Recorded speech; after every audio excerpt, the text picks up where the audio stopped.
Bismillahirrahmanirrahim. Assalamualaikum warahmatullahi wabarakatuh.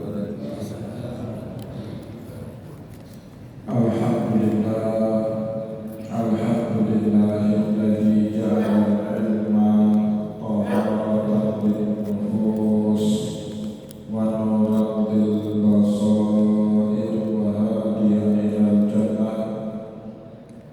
Asyhadu an la ilaha illallah wahdahu la syarika lah wa asyhadu anna Muhammadan abduhu wa rasuluhu shahidul burhan. Allahumma sholli wa sallim ala rasulika karim Muhammad sallallahu alaihi wasallam wa ala alihi wa ashabihi wa man tabi'ahum bi ihsanin ila yaumiddin. Summa amma ba'du.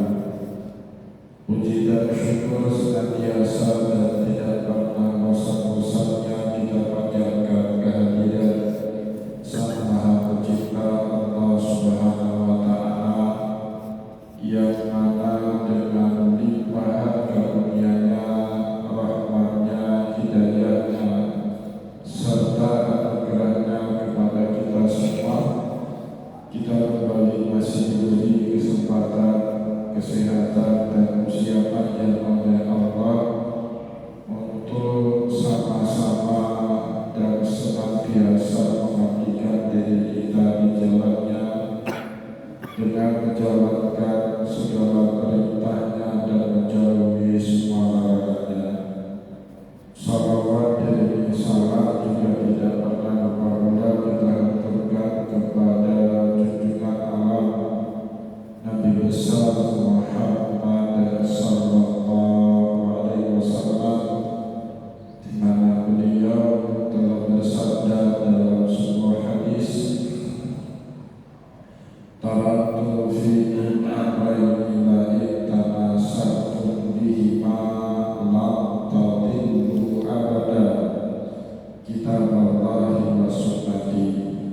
Telah aku tinggalkan kepada kalian dua pusaka yang jika kalian berdomani keduanya, niscaya kalian tidak akan pernah tersesat selama-lamanya. Al-Quran, kitabnya Allah, dan hadis sunnahnya Rasulullah sallallahu alaihi wasallam.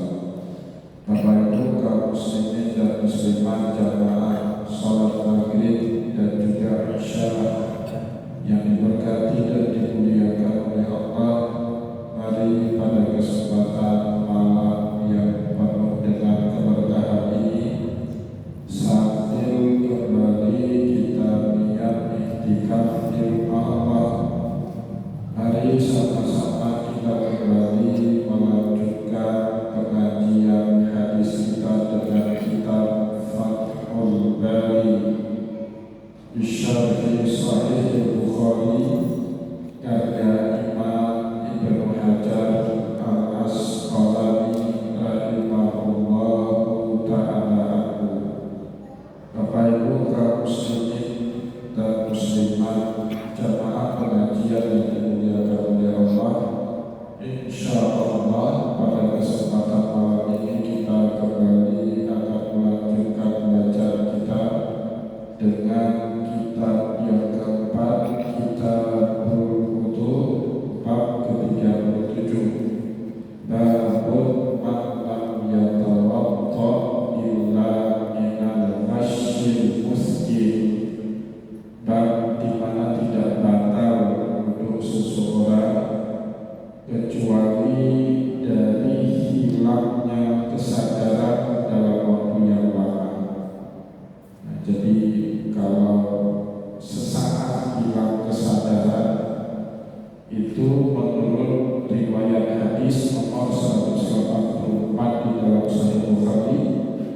tidak sampai membatalkan wudhu.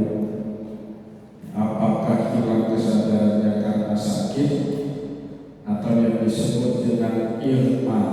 Ya, irma itu pingsan sesaat beberapa detik, bahkan tidak sampai pun 1 menit, kemudian kita kembali sadar dari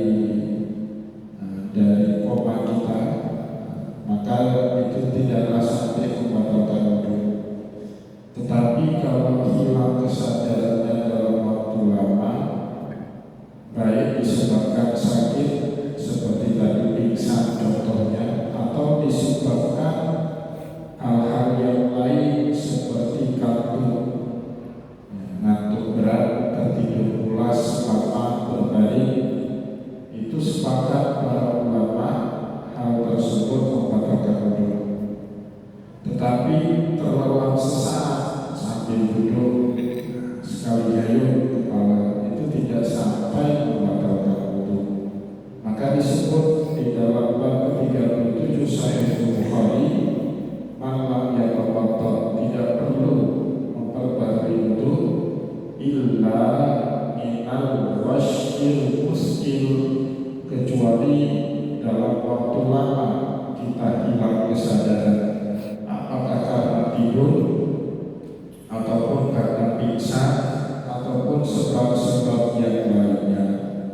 Bapak Ibu yang dimuliakan oleh Allah, untuk itu Imam Bukhari di dalam kitab Sahihnya meriwayatkan kepada kita di dalam bab ke-37 tadi sebuah riwayat hadis nomor 184.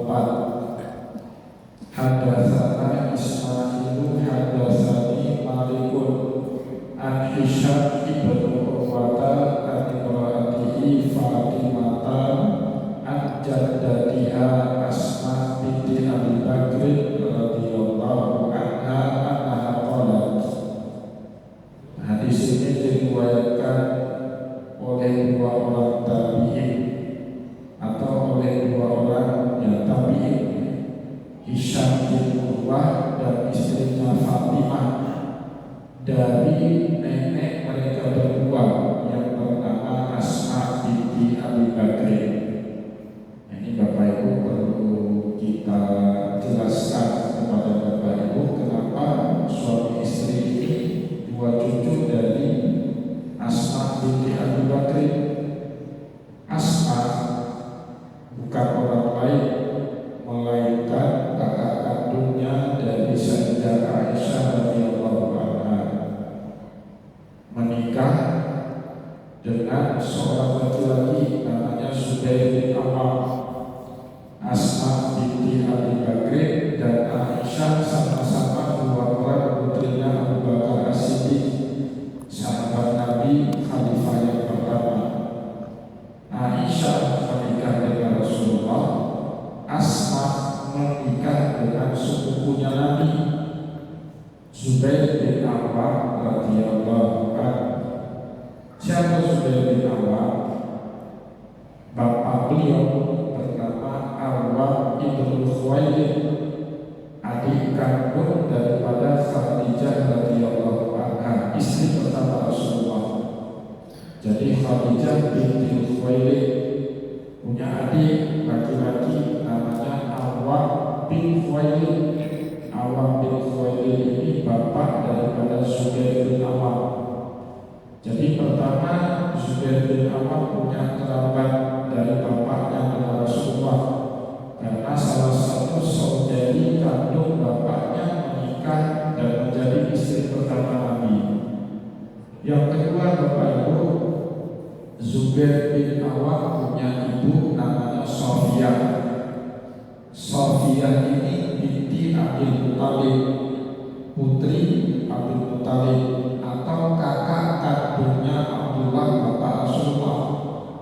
Maka Nabi Muhammad dengan Zubair bin Awam ini statusnya masih sepupu. Nah, bapak Rasulullah Abdullah adik kandung dari Sofiyah binti Abdul Muthalib. Zubair bin Awam ini menikah dengan Asma binti Abi Bakar punya 3 orang putra dari pernikahan itu. Yang pertama Abdullah bin Zubair bin Awam, dan yang kedua Munzir bin Zubair bin Awam. Munzir ini Bapak Ibu punya anak perempuan namanya Fatimah. Nah, yang meriwayatkan di sini berarti Fatimah ini cucunya Zubair bin Awam dari anak yang bernama Munzir. Maka Asma binti Abi Bakar adalah nenek dari Fatimah yang meriwayatkan hadis ini. Fatimah ini menikah dengan seorang laki-laki yang tidak bukan lain kecuali melainkan sepupunya sendiri, namanya Hisham. Hisham ini putranya Urwah. Urwah ini putranya Zubair bin Awam. Nah, jadi Zubair bin Awam punya 3 orang putra, Abdullah yang pertama, yang kedua Munzir, yang ketiga Urwah. Dari Munzir punya putri namanya Fatimah. Dari Urwah punya putra namanya Hashim. Hashim ini menikah dengan sepupunya yang bernama Fatimah. Nah, itulah Bapak Ibu kenapa orang Arab itu kawinnya sama-sama sendiri. Sepupu kawin dengan sepupu yang satu itu tradisi bangsa Arab. Marga Al-Atas kawin dengan Jamal lain sesama mereka kawinnya. Itu budayanya orang Arab dari dulu yang sampai hari ini masih dipertahankan. Nah, maka Bapak Ibu yang dimuliakan oleh Allah, Asma binti Abi Bakar yang meriwayatkan di sini tidak lain melainkan nenek dari kedua perawi bawahnya. Yang pertama Fatimah dan yang kedua suaminya Hisham bin Urwah. Nenek mereka bernama Asma binti Abi Bakr radhiyallahu anha qalat. Di dalam hadis nomor 183 ini Asma menceritakan pengalamannya suatu hari mendatangi adik kandungnya yang tidak lain merupakan istrinya Nabi Sayyidah Aisyah radhiyallahu anha. Apa kata Asma? Ataitu Aisyah zaujat Nabi sallallahu alaihi wasallam hina khasafat syamsu. Satu hari aku mendatangi saudariku Aisyah yang tidak lain merupakan istrinya Rasulullah. Nah, jadi ini termasuk ahlul baitnya Nabi, Bapak Ibu ya, karena suaminya sepupunya Nabi.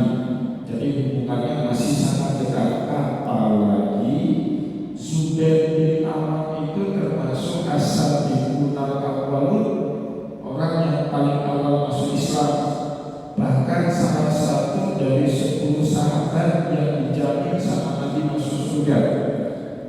Salah satu dari 10 sahabat itu Zubair bin Awam, dan salah duanya lagi bapaknya Asma, Abu Bakar As-Siddiq radhiyallahu anhu.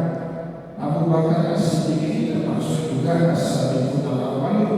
Begitu juga putra putrinya Abu Bakar As-Siddiq radhiyallahu anhu semuanya masuk Islam kecuali bapaknya Abu Bakar Al-Quhafa atau Abu Quhafa. Abu Quhafa itu masuk Islam nanti belakangan waktu peristiwa Fathul Makkah. Nah, ini pengetahuan kepada kita sehingga orang-orang seperti Asma, Zubair bin Awam atau putra-putra mereka mendapatkan akses lebih kepada keluarga Nabi, dan itu yang menjelaskan di dalam ilmu hadis kenapa mereka banyak meriwayatkan hadis dibanding sahabat-sahabat yang tidak masuk kategori ahlul baitnya Rasulullah. Kalau kita harus sunnah jamaah Bapak Ibu, keutamaan ahlul bait hanya sebatas itu. Mereka punya akses lebih kepada Nabi dibandingkan yang bukan ahlul bait. Yang bukan ahlul bait kan tidak boleh sembarangan masuk ke rumah Nabi, itu wilayah privasinya Nabi. Kalau ahlul bait boleh keluar masuk. Tidak lebih daripada itu kelebihan ahlul bait dalam meriwayatkan hadis. Berbeda dengan kelompok Syiah. Nah, ini sedikit kita beri penjelasan. Terutama Syiah Ismailiyah. Karena Syiah itu dasar warna semuanya Bapak Ibu. Syiah yang satu berbeda dengan Syiah yang lain, sama juga seperti kita Ahlussunnah yang bermazhab Hanafi, amalannya berbeda dengan mazhab Syafi'i. Yang bermazhab Syafi'i di Asia Tenggara berbeda amalannya dengan yang bermazhab Hambali yang banyak di Timur Tengah. Kita Syafi'i kunut, Hambali tidak boleh kunut. Kita sebelum Al-Fatihah baca Bismillahirrahmanirrahim, Hambali tidak baca Bismillah. Kita pada sholat di dalam mazhab Syafi'i dianjurkan zikir jahat, di dalam mazhab Hambali makruh atau bid'ah menzikirkan jahat atau menjahatkan zikir setelah sholat, kan berbeda. Maka tidak boleh kita pukul rata semua Ahlussunnah sama, seperti kita juga tidak boleh pukul rata semua Syiah itu sama. Syiah Diyah Zaidiyah dekat betul dengan kita Ahlussunnah, nyaris tidak ada beda. Kalaupun ada bedanya Syiah Zaidiyah dengan kita, yang pertama mereka meyakini sahabat yang paling pantas menjadi khalifah sebagai pengganti Nabi bukan Abu Bakar, apalagi Umar Utsman, tetapi yang paling pantas menggantikan Nabi menurut mereka Ali bin Abi Thalib. Sebatas itu, tanpa mengkafirkan, tanpa menyalah-nyalahkan sahabat-sahabat Nabi yang lain. Jadi Bapak Ibu kalau baca kitab para ulama Syiah Zaidiyah tidak akan ketemu caci maki pada sahabat Nabi, tidak ada itu. Karena mereka wajib menghormati sahabat Nabi sebagaimana kita Ahlussunnah wal Jamaah. Cuma yang paling berhak menjadi khalifah menurut Syiah Zaidiyah Ali bin Abi Thalib. Sebatas itu. Syiah Zaidiyah kalaupun dicari beda, Bapak Ibu, kedua yang membuat beda mereka dengan kita, batas aurat perempuan. Dalam Syiah Zaidiyah perempuan rambut itu bukan aurat, sama kayak rambut laki-laki bukan aurat. Sholat bagi laki-laki tanpa rambut dan apa, begitu juga perempuan. Tapi baiknya mereka tutup kepala sebagaimana laki-laki menutup kepala. Maka Syiah Zaidiyah perempuannya Bapak Ibu sholat pakai sapu tangan, ya, ditaruh klep supaya tidak jatuh sapu tangannya. Rambutnya yang lain apa? Kenapa rambut bukan aurat? Menutup kepala itu hanya sekedar takrimah atau muka kemuliaan. Orang Syiah Imamiyah yang ada di Irak, rambut perempuan sama seperti kita Syafi'i, aurat. Maka coba lihat orang-orang Irak itu perempuannya pakai pakaian hitam tertutup. Nah beda, sesama Syiah sendiri saja berbeda. Nah mungkin Syiah yang paling ekstrim dalam menikahi para sahabat Nabi Muhammad itu Syiah Ismailiyah. Itu nggak berkembang di Irak. Kalau di Irak itu Syiah Imamiyah namanya atau Ismailiyah. Syiah Ismailiyah itu berkembang di Bahrain. Bahrain itu Bapak Ibu rentan sekali konflik. Emirnya di Bahrain itu penguasanya, sultannya, rajanya disebut Amir. Ya, jadi pemimpinnya, presidennya disebut Amir. Bulan Desember yang lalu saat kami sempat ke Bahrain. Satu hari pulang dari Madinah, kita pergi ke provinsi Damak namanya, perjalanan darat 6 jam naik bus, tidur semalam di Damak, besok harinya nyebrang ke Bahrain. Dari Damak ke Bahrain itu ada jembatan, karena Bahrain itu negara kepulauan. Nyebrang jembatan itu lebih kurang 25 km sampai ke Bahrain. Bahrain itu Bapak Ibu akhirnya rajanya mazhabnya Sunni bermazhab Hambali, tapi masyarakatnya lebih 90% itu Syiah. Syiahnya Syiah Ismailiyah, seperti Syiah yang berkembang di Pakistan. Di Pakistan itu 50-50 Bapak Ibu. Sunni Syiahnya 50-50. Sunninya itu bermazhab Hanafi, Syiahnya bermazhab Ismailiyah.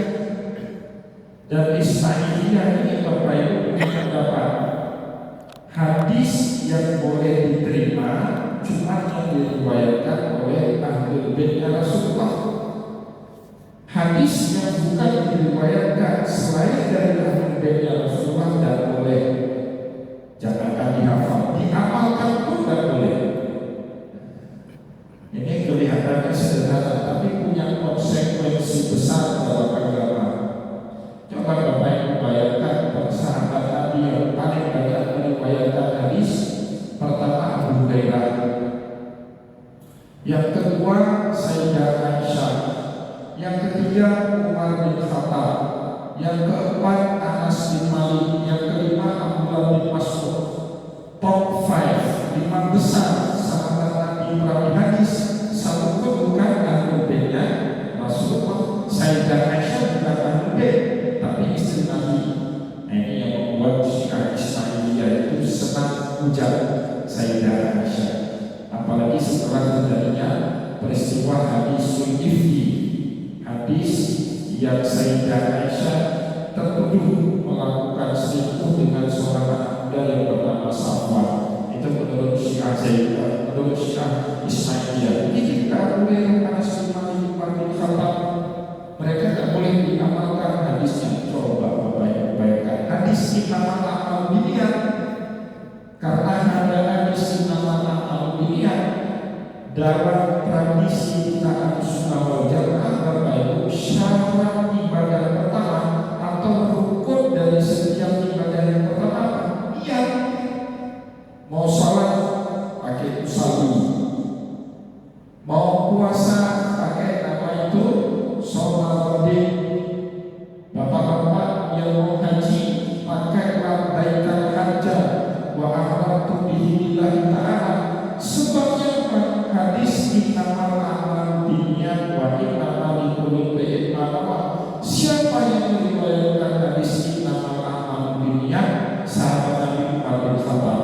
Kalau kita seperti orang Ismailiyah berarti tidak boleh diamalkan hadis itu. Yang membuat Ahlussunnah wal Jamaah agak sedikit jauh dengan Syiah yang kedua ini, Syiah Ismailiyah namanya ya. Kalau Syiah Imamiyah, Syiah Zaidiyah itu relatif dekat sekali dengan kita Ahlussunnah wal Jamaah, hampir tidak ada bedanya. Nah, Bapak Ibu yang dimuliakan oleh Allah, itu penting untuk kita sampaikan supaya orang tidak salah paham seolah-olah yang menghormati Ahlul Bait itu cuma Syiah. Kita Ahlussunnah juga menghormati Ahlul Bait yang Nabi. Nah, bahkan mereka punya akses lebih kepada hadis Nabi karena bisa masuk rumah Nabi tanpa harus pamit, tanpa harus izin. Nah, itu diakui di dalam mazhab Ahlussunnah wal Jamaah. Di dalam hadis nomor 183, Asma binti Abi Bakr meriwayatkan kepada kita atau menceritakan pengalaman dirinya satu hari yang berkunjung ke rumah adiknya Aisyah radhiyallahu anha yang juga istri Nabi, hina khasafati syamsu, ketika terjadi gerhana matahari. Nah, ini Bapak Ibu, terjadi gerhana matahari pada hari wafatnya putra Nabi yang bernama Ibrahim. Jadi terjadi gerhana di masa Nabi 4 kali. 2 kali gerhana matahari, 2 kali gerhana bulan. Salah satu gerhana matahari yang terjadi yang diceritakan dalam hadis nomor 184 ini, gerhana matahari yang terjadi di hari wafatnya putra Nabi. Nabi Muhammad punya istri terakhir namanya Maria Kiptiyah, orang Koptik, orang Mesir. Dari pernikahan itu menghasilkan seorang keturunan namanya Ibrahim. Tapi Ibrahim ini usianya tidak sampai 2 tahun wafat. Rasulullah sedih. Di hari wafatnya Ibrahim terjadi gerhana matahari, sehingga kaum muslimin pada saat itu Bapak Ibu banyak yang mengaitkan terjadinya peristiwa gerhana matahari sebab wafatnya putra Nabi. Tapi Rasulullah SAW segera memutuskan khurafat yang terlanjur diyakini sebagai kebenaran oleh para sahabat. Apa kata Nabi? Inna syamsa wal qamara ayatani min ayatillah, sesungguhnya matahari dan bulan dua tanda dari sekian tanda kekuasaannya Allah. La yakhsifu li hayati ahadin wala li mautin ahadin.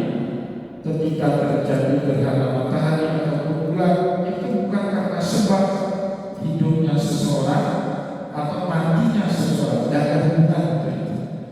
Maka Nabi Muhammad mengajak para sahabat sunnah Nabi pada saat terjadi gerhana apa? Melakukan sholat gerhana. Jadi Bapak Ibu, sholat gerhana itu apakah gerhana matahari ataupun gerhana bulan, walaupun statusnya sholat sunnah, tapi dalam pengerjaannya harus dilakukan secara berjamaah. Kenapa demikian? 4 kali seperti yang kita sampaikan tadi, gerhana terjadi di zaman Nabi, tidak sekalipun Rasulullah mengerjakan sholat gerhana tersebut, apakah gerhana matahari atau bulan, sendiri-sendiri tanpa berjamaah, selalu dijamaahkan sama Rasulullah Sallallahu Alaihi Wasallam. Jadi nggak boleh Bapak Ibu sholat gerhana sendiri-sendiri, nggak boleh. Saya terakhir sholat gerhana itu sholat gerhana bulan tahun yang lalu, kalau nggak salah saya ada gerhana bulan tahun yang lalu, tengah malam gerhana yang lalu. Tahun lalu ya, itu tahun 2024. Saya sholat gerhananya itu di Masjid 60, Masjid Syuhada 60. Ditelepon sama Pak Basri, Ustaz nanti malam kan gerhana itu, Ustaz ceramah ya, nanti sholat sunahnya memang itu, sholat itu kemudian ada khutbah gerhana, itu yang dilakukan selalu sama Nabi. Nah, nanti kita juga akan baca Rasulullah setelah sholat gerhana beliau menyampaikan khutbah. Tapi Pak Basri gerhananya kan jam 12, memang masih ada jamaah? Ada, Ustaz. Saya takut saya ngomong sendiri kayak orang gila, Bapak Ibu. Alhamdulillah ternyata ada paksa malam itu sholat gerhana. Apalagi ada makan setelah itu, maka lagi yang datang, terutama anak kos yang bapak tidak ada duit pergi makan, pergi sholat. Niatnya nawaitunya karena Allah, barokahnya apa? Makanan. Bapak Ibu yang dimuliakan oleh Allah, begitu juga Asma binti Abi Bakri datang hari itu ke rumah Aisyah saat terjadi gerhana matahari. Fa'idana sukiyamu yusaluna. Pada saat beliau datang, para sahabat dan semua kaum muslimin kiyamu yusaluna wa idan dia kalimatun tusalli. Para sahabat lagi mengerjakan sholat gerhana lagi berdiri. Asma datang, tidak tahu kalau ada gerhana atau lagi ada pelaksanaan sholat gerhana. Jadi Asma binti Abi Bakar tidak tahu kalau lagi ada pelaksanaan sholat gerhana matahari. Ketika beliau mendatangi rumah Sayyidah Aisyah radhiyallahu anha, rumah Sayyidah Aisyah itu kan berbatas dinding, berdempet dinding dengan Masjid Nabawi. Kalau sekarang rodahnya Nabi, kuburan Nabi itu ya di situ lokasinya rumah Sayyidah Aisyah. Dan di dalam berbagai riwayat hadis sering sekali Sayyidah Aisyah radhiyallahu anha ikut sholat berjamaah bersama Rasulullah yang di masjid, tapi beliau tetap berada di rumahnya. Di dalam mazhab Syafi'i boleh, tapi dengan satu syarat, ada manfas. Manfas itu akses terbuka yang menghubungkan ruang satu dengan ruang yang lain. Saya kasih contoh ini Bapak Ibu. Di masjid kita kalau Jumat jamaah sampai keluar, sampai ke teras. Itu baru bisa jamaah sholat di teras kalau pintu masjid itu dibuka. Kalau nggak dibuka, menurut mazhab Syafi'i terputus dua ruang yang berbeda. Nah, jadi saya sering bilang itu yang disebut dalam mazhab Syafi'i dengan istilah manfas. yang menghubungkan ruang yang satu dengan ruang yang lain. Nah, jadi kalau seandainya ruangan masjid kita ini yang di dalam tertutup, masih ada jamaah sholat Jumat di luar, jamaah yang sholat di luar itu gak sah, terputus safnya dengan jamaah yang ada di dalam masjid. Dari ulama Syafi'i dari mana? Sayyidah Aisyah radhiyallahu anha saat beliau mengerjakan sholat di rumahnya bermakmum dengan Rasulullah yang ada di masjid, itu pintu akses rumah beliau ke masjid dibuka sama masjid waktu sholat. Setelah sholat ditutup kembali. Nah, maka jarang Sayyidah Aisyah itu hadir ke masjid bersama perempuan. Beliau tetap berada di rumahnya yang memang bersebelahan dinding dengan masjid Nabawi. Bapak Ibu yang dimuliakan oleh Allah, saat Asma binti Abi Bakr datang ke rumah Sayyidah Aisyah, fa idza nasu qiyamun yusalluna wa idza hiya qa'imatun tusalli, orang-orang lagi sholat. Begitu juga adiknya Asma, Sayyidah Aisyah sedang mengerjakan sholat. Faqultu malin nas, walaupun adiknya sedang sholat, Asma binti Abi Bakr tetap bertanya kepada dia, malin nas, apa yang dilakukan oleh orang? Sholat apa mereka jam sekarang? Ya kan? Kalau sholat duha nggak boleh berjamaah. Ini ngapain berjamaah? Karena kan waktunya itu sekitar duha, jam 10, jam 11 terjadinya gerhana matahari di hari itu. Ya. Jadi sholat duha nggak boleh berjamaah.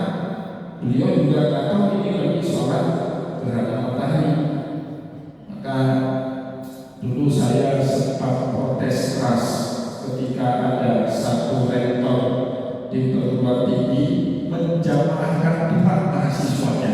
Saya bilang nggak boleh itu Pak Rektor, itu nggak ada dalilnya dalam agama kita. Kampus Islam jangan buat-buatlah yang nggak ada tuntunannya di dalam syariat, walaupun niatnya baik.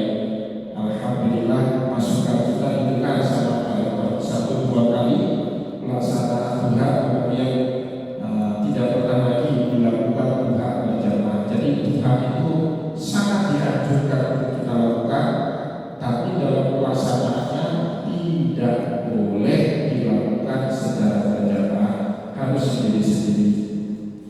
Maka Asma bertanya, Malinas, kan sholat nggak boleh ngomong, nggak boleh berbicara. Kalau berbicara batal sholat. Maka Sayyidah Aisyah radhiyallahu anha menjawab, fa'asyarat biyadiha nahwas sama. Beliau menjawab dengan isyarat, nunjuk lagi. Nah ini saya sering sampaikan Bapak Ibu, di dalam fikih para ulama khilafiyah, apakah termasuk membatalkan sholat gerak lebih dari 3 kali? Mazhab Syafi'i fatwanya batal sholat gerak lebih 3 kali. Selain dari mazhab Syafi'i, Bapak Ibu, yang batal sholat itu kalamah, berbicara dalam sholat, itu batal sholat. Dalam mazhab Syafi'i juga disepakati berbicara saat kita sholat batal sholat. Tapi bergerak ternyata khilafiyah di antara para ulama. Kalau mazhab Syafi'i tadi batal, maka dalam mazhab Syafi'i kalau ada orang buang angin keluar dari saf depan, kita yang di belakang yang masuk Bapak Ibu nggak boleh langsung 3 langkah, nggak boleh. Misalnya Bapak Ibu langsung 1, 2, 3 sekali gerak, batal sholatnya menurut mazhab Syafi'i. Gimana juga Ustaz? 1, 2 berhenti dulu, baru ketiga masuk ke dalam saf depan. Kenapa? 3 kali gerak berturut-turut, sengaja atau tidak disengaja dalam sholat batal menurut Syafi'i. Tetapi di dalam mazhab jumhur, gerak itu tidak membatalkan sholat. Nah, contohnya apa? Hadis tadi Sayyidah Aisyah menunjuk lagi, beliau kan ngomong fa'asyarat biyadiha nahwas sama, beliau kasih syarat menunjuk ke atas lagi. Apalagi nanti banyak hadis yang lain. Pernah Bapak Ibu satu kali Sayyidah Aisyah pulang ke rumah, ketok-ketok pintu, faktuk keluarkan lambat. Beliau ketok-ketok itu tidak ada yang nyambut. Ternyata Rasulullah lagi sholat.